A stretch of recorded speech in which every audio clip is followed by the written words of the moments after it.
ஸ்ரீ ஆண்டாள். பெரியாழ்வாருக்கு 52 வயதாகிவிட்டது. பெருமாளுக்கு பூமாலை கட்டி அணிவிப்பதும் கோயில் திருப்பணி செய்ததும் மட்டும் அவருக்கு போதுமானதாக தெரியவில்லை. இன்னும் ஏதாவது செய்ய வேண்டுமே என்று அவர் மனம் தவித்துக் கொண்டிருந்தது. குழந்தை பேரில்லாமல் அவர் மனைவியும் துவண்டிருந்தாள். பெருமாளே, உன் கோயிலே கதியாய் கிடக்கிறாரே, எங்களுக்கேன் அந்த பாக்கியத்தை அருளவில்லை என்று தினமும் மனதிற்குள் புலம்புவாள்.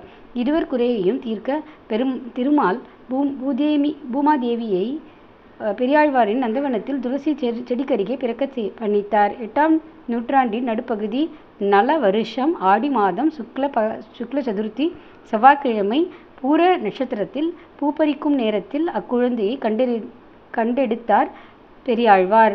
குழந்தையை அள்ளி அணைத்து மனைவியிடம் கொடுத்தார். கோதை என பெயர் சூட்டி பிள்ளை களி தீர்க்க பெருமாள் தந்த பரிசு என்று அகமகிழ்ந்து குழந்தையை கண்ணும் கருத்துமாக அன்பும் மகிழ்ச்சியும் கொண்டு வளர்த்து வந்தனர்.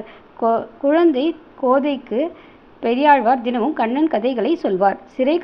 சிறை கதவுகள் திறந்து கொண்டதும், விலங்குகள் அறுபட்டதும், யமுனை வழிவிட்டதும், ஆதிசேஷன் குடைப்பிடித்ததும் கோதையின் பிஞ்சு மனத்தில் அந்த அதிசய கண்ணனின் நட்பு வேண்டும் என ஆசைப்பட வைத்தது. ஆய்ச்சியர் இல்லங்களில் கண்ணன் வெண்ணெயையும் தயிரும் பாலும் திருடி தின்று குறும்புகள் செய்த விதத்தில் கோதையின் மனதையும் திருடி கொண்டான். பூதனை, சடகாசுரன், திருநாவர்தன், அகாசுரன், பகாசுரன், வத்சாசுரன், அரிஷ்டாசுரன் ஒவ்வொருவரையும் கண்ணன் வெற்றி கொண்டதை வெகு அழகாக சொல்வார் பெரியாழ்வார். இப்படிப்பட்ட வீரனை தான் மணக்க வேண்டும் என்று அந்த 8 வயது பெண் ஆசை கொண்டாள். கோவர்தனகிரியால் கோகுலம் முழுவதும் காத்ததும், காளிங்கனை அடக்கி நடனமாடியதும், ஊரார் அவனை புகழ்ந்ததும் கண்ணனை கோதை நெஞ்சில் சிம்மாசனமிட்டே உட்கார்ந்து கொள்ள வைத்தது. ராச கிரீடையை வெகு நாசூக்காக தான் சொல்வார் பெரியாழ்வார். எல்லோரும் மேலேறி வந்து கும்பிட்டு கேட்டால்தான் ஆடைகளை தருவேன் என்று கோபிகைகளை அழவைத்தானம்மா கண்ணன். அவன் சிறு பையன். அவர்களை நிர்வாண கோலத்தில் பார்க்கும் ஆசையில் அப்படி சொல்லவில்லை. எல்லோரும் இளமையான மங்கையர். இப்படி ஒரு துஷ்டன் புடவையை எடுத்துக்கொண்டால் அவர்களின் நிலை என்னவாகும் என்பதை அவர்களுக்கு உணர்த்த நீர்நிலைகளில் ஆடையின்றி குளிப்பது பாபம், குற்றமான செயல் என்பதையும் புரிய வைக்கவே அப்படி செய்தான்.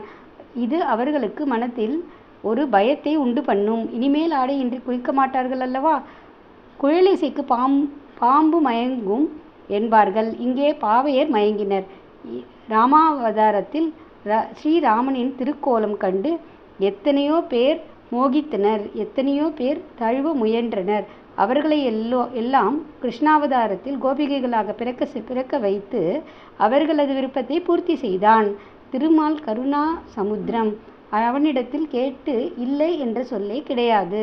பலர் வானரர்களாக பிறந்து உதவி செய்த தேவர்கள். இப்படி பட்டும் படாமலும் சொன்னாலும் கோதை ராதையாகவே ஆகிவிட்டாள்.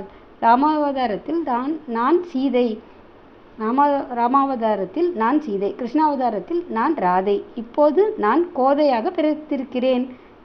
என்னை வந்து நிச்சயம் ஆட்கொள்வான் என்று நம்பிக்கையோடு சொல்லிக்கொண்டாள். கோதை மனத்தில் ஏற்பட்ட புரட்சி புரியாமல் பெரியாழ்வார் கதை சொல்லி கொண்டு வந்தார்.